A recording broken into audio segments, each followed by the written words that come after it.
Police প্রশাসন কিন্তু একেবারে তৎপর এখনো পর্যন্ত হয়ে রয়েছে। পাপিয়া তোমাকে দেখাবো, এটা হচ্ছে বাইপাস থেকে তুমি যদি উল্টোডাঙ্গার দিকে যাও, সেই কাদাপাড়ার উল্টো দিকের যে গলি তোমাকে দেখাবো, সেই উল্টো দিকের ছবি। তুমি জানো যে আমরা দেখেছি যে এই অতীতে যে ডার্বি হয়েছে, সেই ডার্বিতে এই কাদাপাড়াতে অনেক ঝামেলা হয়েছে। সেই যে পরিসংখ্যান বা সেই তথ্য রয়েছে, ফলে পুলিশ প্রশাসন এই কাদাপাড়ার যে অঞ্চলে, সেই অঞ্চলে একেবারে অতি তৎপর রয়েছে। কাদাপাড়ার ঠিক উল্টো দিকের যে গলি তোমাকে দেখাবো, তুমি দেখো এখানে প্রচুর পরিমাণে পুলিশ বাহিনী যেমন মোতায়েন রয়েছে, তার ঠিক উল্টো দিকেই ইস্টবেঙ্গল মোহনবাগান সমর্থক তারা কিন্তু তাদের যে প্রতিবাদ, সেই প্রতিবাদ তারা কিন্তু চালিয়ে যাচ্ছে। তো ইস্টবেঙ্গল মোহনবাগান সমর্থকদের পুলিশের তরফে বলা হয়েছিল তারা যেন এখানে খালি করে দেয়, কিন্তু তারা এখানে খালি করেনি। তারা এখানে বলছে আমরা শান্তিপূর্ণভাবে এখানে তারা স্লোগান শাউটিং করছি, আমরা প্রতিবাদ করছি। তারপরই পুলিশের তরফে এদেরকে একেবারে ব্যারিকেড করে নেওয়া হয়। আমরা দেখতে পাচ্ছি ইস্টবেঙ্গল মোহনবাগান সমর্থকরা রয়েছে, তাদেরকে চারিদিকে একেবারে ঘিরে নিয়েছে কিন্তু পুলিশ প্রশাসন। তারা যেমন র্যাব রয়েছে, বিধাননগর পুলিশের উচ্চপদস্থ কর্তারা রয়েছে এবং পুলিশ একেবারে তৈরি। তুমি দেখো পুলিশের হাতে ঢাল রয়েছে, প্রত্যেকটা পুলিশ হেলমেট পরে রয়েছে, হাতে লাঠি রয়েছে। পুলিশ যে কোনো সময় যদি এখানে কোনো রকম উত্তপ্তকর পরিস্থিতি উত্তপ্ত হয়, পুলিশ প্রশাসন কিন্তু একেবারে তারা প্রস্তুত রয়েছে কাদাপাড়ায়। এই কাদাপাড়ায় আমরা দেখেছি এর আগে যখন ডার্বি হয়েছে, তখন ইস্টবেঙ্গল মোহনবাগান সমর্থকদের ঝামেলা অশান্তি হয়েছে। অনেক ইট ইস্টবেঙ্গল মোহনবাগান সমর্থকদের ঝামেলা অশান্তি হয়েছে এই কাদাপাড়াতেই। ফলে এই কাদাপাড়াতে যে পুলিশ প্রশাসন তারা কিন্তু অতি তৎপর রয়েছে, তারা সতর্ক রয়েছে। পুলিশ প্রশাসন মনে করছে যে এই কাদাপাড়াতেই হয়তো আবারও কোনো রকম অশান্তি ঘটতে পারে। সেই কারণে কাদাপাড়াতে পুরো কাদাপাড়া এলাকাটাকে পুলিশ একেবারে মুড়ে ফেলেছে। যে পুলিশ নিরাপত্তার ছবিটা পাপিয়া দেখা যাচ্ছে, এখানে বলতে হয় যে মাছি গলার জো পর্যন্ত নেই। কিন্তু আমরা দেখেছি যে ইস্টবেঙ্গল মোহনবাগান সমর্থক তারা এই আরজিকর কাণ্ডের জন্য তারা শান্তিপূর্ণভাবে তারা কিন্তু এখানে প্রতিবাদ করছিলেন। ইস্টবেঙ্গল মোহনবাগান যে সমর্থকরা রয়েছে পাপিয়া, তারা বলছেন যে সল্টলেক স্টেডিয়ামের 200 মিটারের মধ্যে 163 ধারা জারি করেছিল পুলিশ। সেই সল্টলেক স্টেডিয়ামে 200 মিটার পেরিয়ে তারা কিন্তু শান্তিপূর্ণ অবস্থান করছিল। আমি ক্যামেরা পার্সনকে বলবো একটুখানি এগিয়ে গিয়ে ছবিটা দেখাতে। আবারও দুই দলের গলার সুর এক, উই ওয়ান্ট জাস্টিস। সময় যত যাচ্ছে পরিস্থিতি কখনো নিয়ন্ত্রণে আসছে, কখনো কিন্তু আবারও উত্তপ্ত হয়ে উঠছে। তাদের প্রতিবাদের যে ভাষা, সেই প্রতিবাদের ভাষা একেবারে আছড়ে পড়ছে সল্টলেক স্টেডিয়ামে। এবং তারা বলছেন যে এই যুবভারতী স্টেডিয়ামে ডার্বি ম্যাচ করতে সমর্থকরা যেমন দাবি করছে যে পরিমাণ পুলিশ নিরাপত্তা দরকার, তার থেকে কয়েক গুণ বেশি পুলিশি নিরাপত্তা রয়েছে আজকের এই সল্টলেক স্টেডিয়াম চত্বরে। ফলে কেন পুলিশি নিরাপত্তার অভাবে ম্যাচ করা গেল না, সেই প্রশ্নই তুলে দিচ্ছেন ইস্টবেঙ্গল মোহনবাগানের সমর্থকরা। যে পুলিশি নিরাপত্তা যদি কম থাকে, তাহলে এই যে প্রতিবাদের ঝড় আটকাতে কি করে তারা এত পুলিশি নিরাপত্তা আজকে দেখা যাচ্ছে, নজরে আসছে, সেটাই তারা প্রশ্ন তুলে দিচ্ছেন। তুমি দেখো ঘটি বাঙাল একটাই স্বর, তারা বলছেন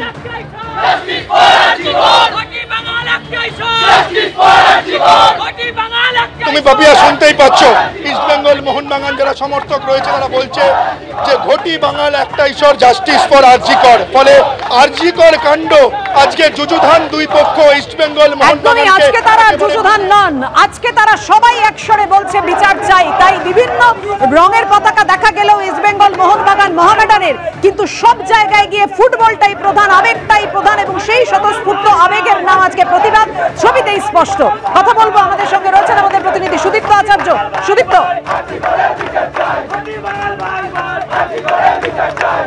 দেখো এখনো কিন্তু বিক্ষোভ চলছে, প্রায় 1.5 ঘন্টা হয়ে গেল। তোমাকে যেটা বলবো, এই 1.5 ঘন্টার বিক্ষোভটাকে যদি তুমি ফুটবল ম্যাচ মনে করো, তাহলে কিন্তু আমরা একদিকে দেখবো প্রতিবাদী ফুটবল প্রেমীরা, অন্যদিকে পুলিশ। এবং এখন যদি আমি যে ছবি দেখাচ্ছি, তাতে কিন্তু পুলিশ প্রায় ম্যাচ হারার মতো তারা দাঁড়িয়ে আছেন, তারা কিন্তু অনেক রক্ষণাত্মক।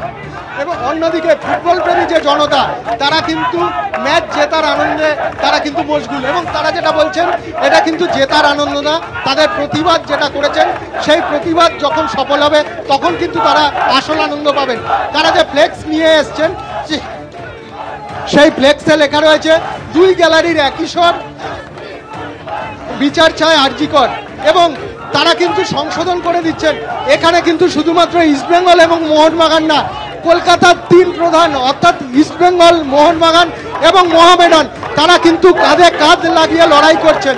এবং তাদের দাবি কি, তাদের স্লোগান হচ্ছে আরজিকর কাণ্ডে যে চিকিৎসকের নৃশংসভাবে চিকিৎসককে গত শুক্রবার হত্যা করা হয়েছিল, সেই চিকিৎসকের বিচার চাই। এবং তাই জন্যই কিন্তু তারা প্রথমে ঠিক করেছিলেন বড় ম্যাচ যেটা এখন হওয়ার কথা ছিল বিবেকানন্দ যুবভারতী স্টেডিয়ামে, সেইখানে কিন্তু তারা প্রতিবাদ করবেন। এবং তারপর কিন্তু পুলিশ প্রশাসনের তরফ থেকে উপযুক্ত নিরাপত্তা ব্যবস্থা করা যাবে না এই দাবি করে সেই ম্যাচ বাতিল করা হয়। এবং তারপর কিন্তু এই জনতা, বাংলার ফুটবলমোদী জনতা, তারা ঠিক করেন তারা কিন্তু ম্যাচ না হলেও স্টেডিয়ামের সামনে আসবেন এবং তারা প্রতিবাদ চালাবেন। এবং বিরাট পুলিশ বাহিনী ছিল, তুমি দেখেছো বারবার পুলিশ তেড়ে গেছেন, পুলিশ রিজার্ভম্যানে তুলে নিয়েছেন। এবং যারা ক্রীড়ামোদী ফুটবল প্রেমী বাঙালি তারা কিন্তু রীতিমতো প্রিজনম্যানের সামনে বসে পড়ে আটক ফুটবল প্রেমীদের মুক্ত করে নিয়েছে। এখন যে ছবি দেখাচ্ছে আমার সহকর্মী প্রতীক, তাতে দেখা যাচ্ছে রীতিমতো ম্যাচ জেতার আনন্দ কিন্তু ফুটবল প্রেমী বাঙালি। এবং অন্যদিকে পুলিশ কিন্তু এখনো ম্যাচ শেষ হয়নি, কারণ বিক্ষোভ চলছে। পুলিশ কিন্তু এখন রীতিমতো রক্ষণাত্মক, তারা কিন্তু একই জায়গায় দাঁড়িয়ে রয়েছে। কিছুক্ষণ আগে পুলিশের যে চিত্র দেখছিলাম, তারা ধেয়ে যাচ্ছেন, তারা মারধর করার চেষ্টা করছেন, তারা সরিয়ে দেওয়ার চেষ্টা করছেন, এমনকি প্রিজনম্যানে আটক পর্যন্ত করা হচ্ছে। সেই পুলিশ এখন কিন্তু রক্ষণ বাঁচানোর জন্য এক জায়গায় দাঁড়িয়ে আছে। অন্যদিকে পুরো বাইপাস জুড়ে কিন্তু খেলছে ফুটবল প্রেমী বাঙালি। আমার সহকর্মী প্রতীক সেই ছবি দেখাচ্ছে। মোহামেডানের যে কথাটা বলছিলাম, আমাকে কিন্তু সংশোধন করিয়ে দিচ্ছিলেন এখানকার ফুটবল প্রেমী জনতা। তারা বলছিলেন এই প্রতিবাদ কিন্তু শুধুমাত্র ইস্টবেঙ্গল এবং মোহনবাগানের না, এখানে মোহামেডানও আছে। এই দেখতে পাচ্ছ মোহামেডানের সাদা কালো পতাকা, যেরকম ইস্টবেঙ্গল মোহনবাগানের পতাকা রয়েছে, তার পাশাপাশি মোহামেডানের সাদা কালো পতাকা। তারা যেটা বলছেন আজকে বড় ম্যাচ না, আজকে তাদের একটাই পরিচয়, তারা কলকাতার ফুটবল প্রেমী জনতা। এবং তারা আরজি করে যে নৃশংস হত্যা হয়েছে, আরজি করে ধর্ষণ হয়েছে একজন চিকিৎসকের গত শুক্রবার, এবং যে ঘটনা এখনো পর্যন্ত একজনকে গ্রেপ্তার করেছিল কলকাতা পুলিশ, যে ঘটনা হাইকোর্টের নির্দেশে বর্তমানে সিবিআই তদন্ত করছে, সেই ঘটনায় দোষী যাতে চরম শাস্তি পায়, ওই নিহত চিকিৎসক যাতে বিচার পান। আমরা কথা বলে নেব একজন মোহনবাগান সমর্থকের সঙ্গে। আপনারা মোহনবাগান সমর্থক? আমরা মোহামেডান সমর্থক। কোথা থেকে? আমরা রাজারহাট থেকে এসেছি। রাজারহাট। আমরা দেখছি ইস্ট বেঙ্গল সমর্থক এবং মোহামেডান সমর্থক তিনজন।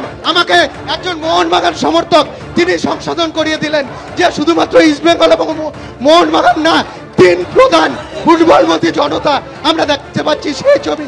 একদিকে ইস্ট বেঙ্গল জনতা, একদিকে মোহামেডান জনতা, একদিকে মোহনবাগান জনতা, সবুজ মেরুন জনতা, সাদা কালো জনতা। একদমই সুদীপ্ত, আমরা সেই ছবি দেখতে পাচ্ছি যে দুপুর গড়িয়ে বিকেল, বিকেল গড়িয়ে সন্ধে, কিন্তু প্রতিবাদের যে স্রোত সেটাতে এতটুকু ভাটা পড়েনি। একই রকম ভাবে গর্জে উঠছেন তারা, বিচার চাই।